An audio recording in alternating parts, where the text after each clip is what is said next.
right, guys, and joining us right now from the Down East Wood Ducks, it's right-handed pitcher Alejandro Rosario out of the University of Miami. Alejandro, how you doing, buddy? Good, good. How are you? What do we call you, Alejandro? Is that what you go Yeah. by? Yes, sir. Okay, That all right. works. Hey, thanks for putting up with all these technical Yes, sir. difficulties. Yes, sir. Of course. We are not technicians. We're just regular old people. Yeah. So, Yes, sir. We're probably older than your parents, so that's. oh no, that's a good point. Hey, just when we look at your numbers, and they're fabulous. I mean, we can go down the line. The 1.78 or the 1 something ERA. The thing that stands out to me though are the strikeouts to the walks. You have 38 strikeouts in 25 innings. In 25 innings and 5 walks. Yes, sir. That's a huge deal. What has changed for you in that regard? Yeah, I would say just trusting myself. I would say sometimes I get in the habit of giving the hitters maybe too much credit when I don't think they deserve as much credit as I give them sometimes, and just trusting myself, working with the staff here that we have here, the pitching coach, and just the most important thing in this game is being consistent and going out there and be consistent. I try my best to go out there and allow no walks, and if I have one walk, that will probably bug me throughout the whole day, because walks usually hurt you in the game. But I feel if I could keep them where they at around 5, I feel like I'll be in a good position as to where I'm at now. Yeah, you were a 5th round pick. Your arm, you throw it 100 miles an hour. But it seemed like the Rangers might have identified some things from your last season at Miami. Yes, sir. And kind of maybe, I don't know, was it a change in approach? What was it, a change in stuff? What did they do? Yeah. What did they tweak? Stuff changed, stayed the same. I would just say that they really helped me identify what type of pitcher I am and what I see myself in the future in the long run. And I'm extremely grateful for the opportunity that they give me. And every day we're working. Yesterday I threw a bullpen to look for better numbers, better results, and that's something that I'm all for it. I like always getting better, and I came here and they really helped me see, okay, this is the type of pitcher we see you, but you. The more important part as a player is believing in their plan, believing in the process, and I'm all for in the process. It's showing good results, and so far it's been good. It's been a lot better than I've expected. All right, so who is Alejandro Rosario as a pitcher? Who do you see yourself as a pitcher? What kind of pitcher are you?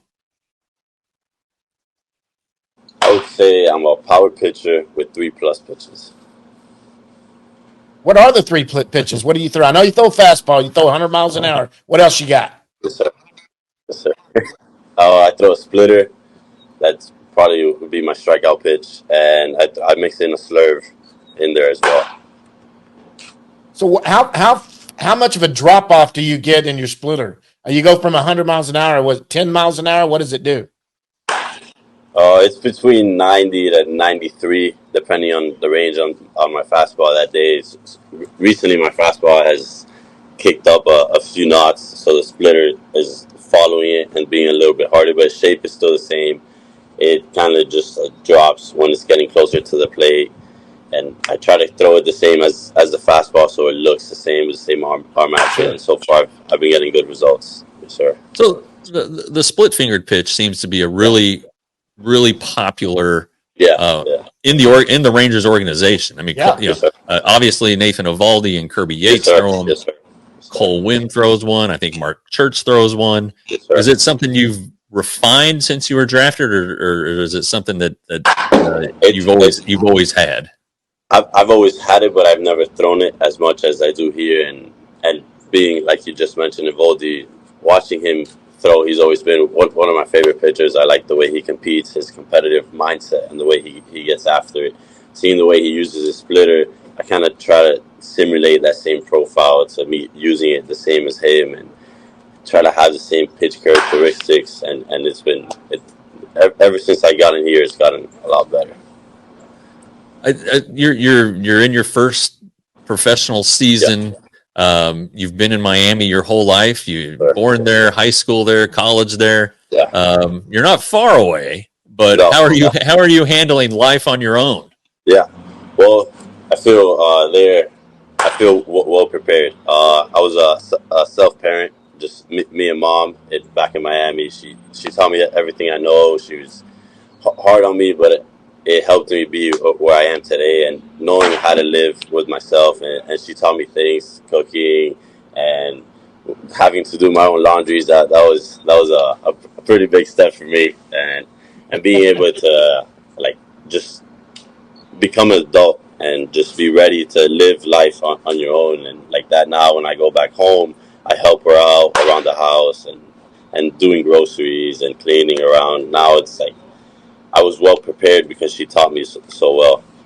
You know, that's funny. I've got a daughter that's 26. I got a son in college. When they were 15 years old, and my 17-year-old now, they do their own laundry. I made them start learning. You got to learn to do your own laundry. Yes, sir. We can't be there to wash your clothes all the time.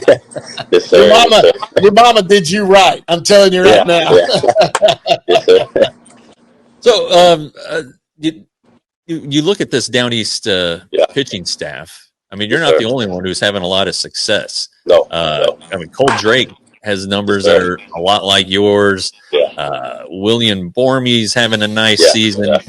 What's it like? I mean, you guys are all kicking butt. Are you guys making bets with each other? Trying to top each other? What's going on down there?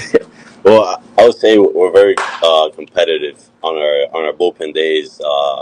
Me and Borby, we used to throw our bullpens together in the same days, and we would make a plan. Okay, let's see who executes the most pitches in the bullpen today, and then let's carry that to the game. So it's kind of like you're competing to have better results as the other person, but at the end of the day, we're still helping each other. Like he'll still come to me and tell me this is what I saw. I'll still come to them and tell them what they saw, depending on who throws first and what the approach they took. We're very communicative. And we're very put together when it comes to like our pitching staff, and we're always rooting for each other, and we're always asking around other guys, hey, like how come you threw this, or how do you do this so well, so I can implement it as well. And it's a very good group of guys. We when we were going through our technical difficulties, I heard you speaking Spanish. I'm guessing you're bilingual. Yes, how much does that help you right now? Because I mean, you have all makes and models. All a bunch of demographics. How much does that help you communicate with everybody? It helps a lot being able to not just me explain things to other guys, but me able to explain something if a coach is trying to get a message across to a player that is only speaks Spanish. I help him out in that, or player to player, a player doesn't speak Spanish, I help him that from that, or a Spanish player trying to tell something to a kid that doesn't understand Spanish. It helps a lot. It makes things easier, and you make sure that the other guy that's getting something explained to understands it from both sides. All right, you guys have already seen Ryan Lobus get bumped up to Hickory. Yes, do you look that far ahead, or do you just work on what's the saying? You want to be where your feet are. Yes, sir. Yes, sir. You obviously want to look ahead. You want to focus there. That's the motivation to get there, to get to the next step.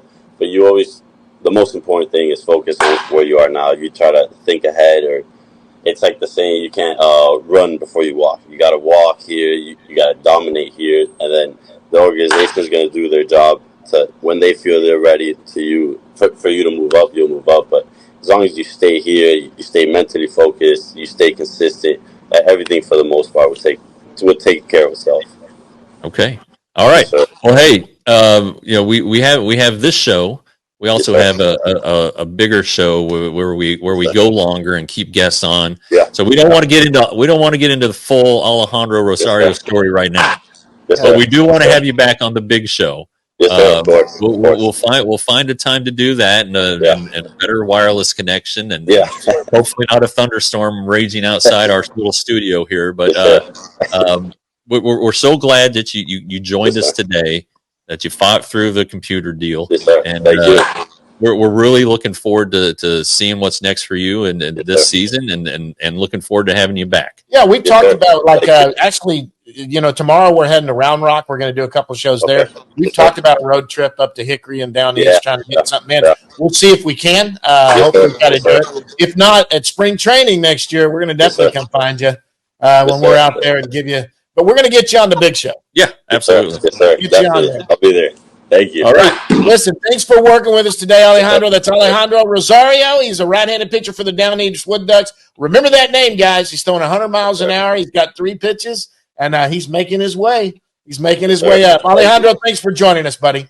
Yes, sir. Thank you. Have a good day.